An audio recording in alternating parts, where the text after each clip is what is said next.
Assalamualaikum pemirsa Kito Podcast. Berjumpa lagi dengan saya Novita Asriani yang akan menjadi host pada kesempatan kali ini. Pemirsa Kito Podcast, senang sekali pada kesempatan kali ini kita menghadirkan dua orang bintang tamu dari bagian hukum Badan Karantina Pertanian.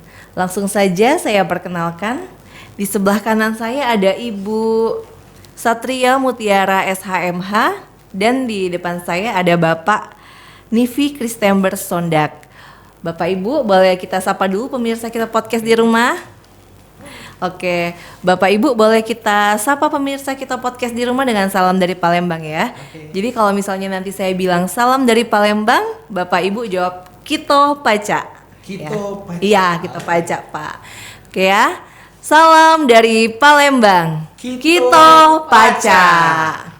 Nah, seperti yang tertera di depan, Kito Paca itu merupakan singkatan Pak, singkatan dari kerja ikhlas tercapai optimal, profesional, amanah, cermat, akuntabel, dan konsisten. Oke.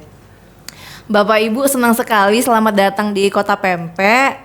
Mungkin kedatangannya kali ini dalam rangka apa Pak, Bu, boleh tahu? Oke. Ini Ibu. Mungkin Ibu Mutia boleh menjelaskan sedikit Bu? Kita mengenai penyusunan bahan peraturan khususnya terkait tempat pemasukan dan pengeluaran media pembawa HPAK dan OPTK.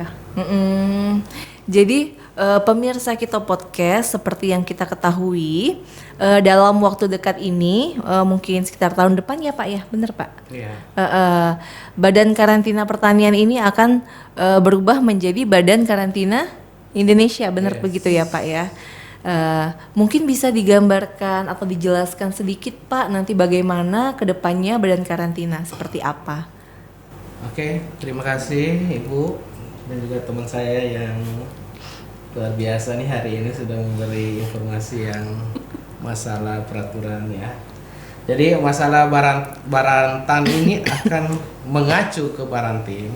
Ini semua kami dari tim pusat khususnya sekretariat dan juga dibantu oleh Kapus Karantina Hewan dan Tumbuhan dan Pusat Kepatuhan dan Kerjasama Informasi.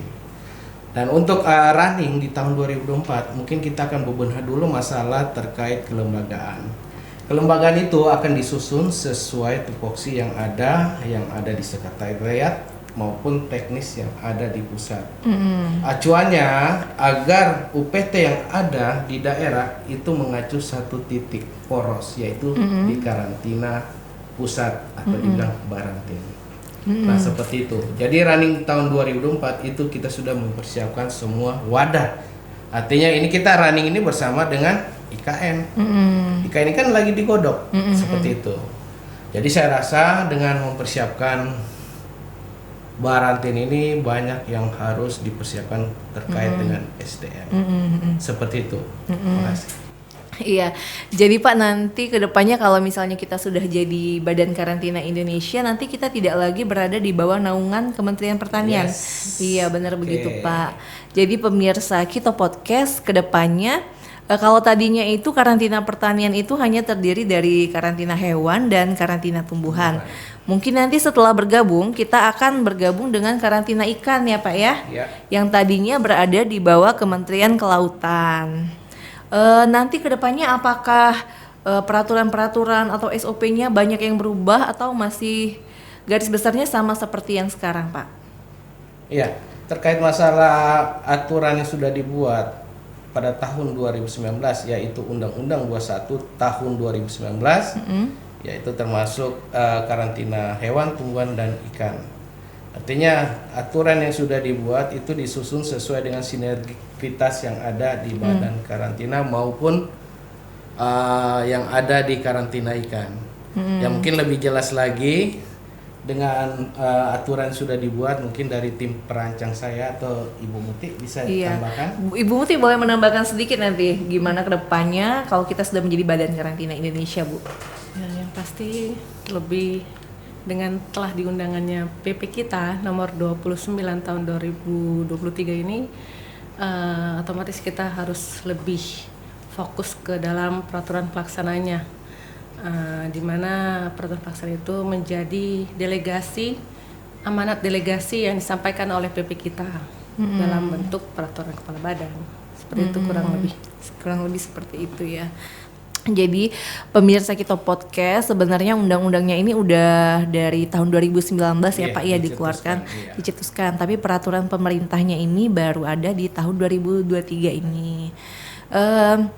Mudah-mudahan nanti setelah bergabung menjadi Badan Karantina Indonesia, kinerja karantina kedepannya akan lebih bagus lagi. Dan juga apa Pak yang kita harapkan setelah kita bergabung menjadi Badan Karantina Indonesia? Untuk yang kita harapkan, artinya yang teman-teman yang ada di UPT di daerah, kita ini kan sinergi ini kan mencapai tujuan karantina tangguh dan terpercaya di antara semua negara yang ada terkait dengan tempat pemasukan dan pengeluaran. Jadi kami dari tim Badan Karantina Pusat akan melakukan pengkajian-pengkajian yang lebih khusus maupun terkait dengan hukum dan humas seperti itu. Jadi kedepannya setelah kita bergabung menjadi Badan Karantina Indonesia, mungkin kita akan lebih gagah kali ini ya Pak ya di lapangan. Oke. Ya, dan kita ada reference-nya, artinya dengan tim Bea Cukai juga, atau dibilang Bea Cukai ini kan mengurus terkait masalah barang. Kalau kita kan komoditas pertanian. Iya, komoditas pertanian. Artinya kita lebih ya dengan adanya komoditas alam, artinya dari Sabang sampai Merauke yang di mancanegara itu terlihat dari pulau-pulau yang ada dengan hasil komoditas alam yang luar biasa dan juga kuliner yang cukup murah, makanya wisata akan datang ke Indonesia. Tentunya pemirsa Kita Podcast dengan bergabungnya Badan Karantina Indonesia, kita sangat berharap mudah-mudahan pertanian di Indonesia ini semakin maju dan tentunya bisa meningkatkan ekspornya ya Pak ya. Dan juga lebih untuk menjaga NKRI ini dari hama penyakit baik hewan, ikan dan juga tumbuhan. Oke, mungkin ada yang mau disampaikan lagi nih Mbak Mutia untuk menambahkan? Saya rasa sudah cukup. Udah cukup ya. Pak Kris, ada yang mau ditambahkan lagi Bapak? Untuk tambahan saya rasa dengan podcast ini sangat luar biasa ya. Artinya dengan teman-teman yang ada di daerah maupun di pusat ya, kami ini kan untuk mensupport. Iya Pak. Karantina maju. Dan terpercaya. Seperti itu. Iya, tentunya kami juga berharap Pak dengan adanya podcast ini masyarakat luas itu semakin lebih mengenal apa itu karantina pertanian. Apalagi nanti ke depannya kita akan bergabung menjadi Badan Karantina Indonesia. Mudah-mudahan pemirsa Kita Podcast juga ini merupakan salah satu sarana sosialisasi ke masyarakat luas. Pemirsa Kita Podcast, demikian itu saja podcast kita pada kesempatan kali ini.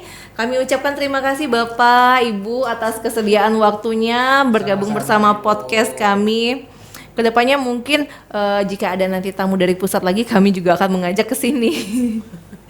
Baiklah pemirsa Kita Podcast, sekian podcast kita pada hari ini. Kita tutup lagi Pak dengan salam dari Palembang. Oke, salam dari Palembang. Kita Paca. Wabillahi taufik wal hidayah. Wassalamualaikum warahmatullahi wabarakatuh.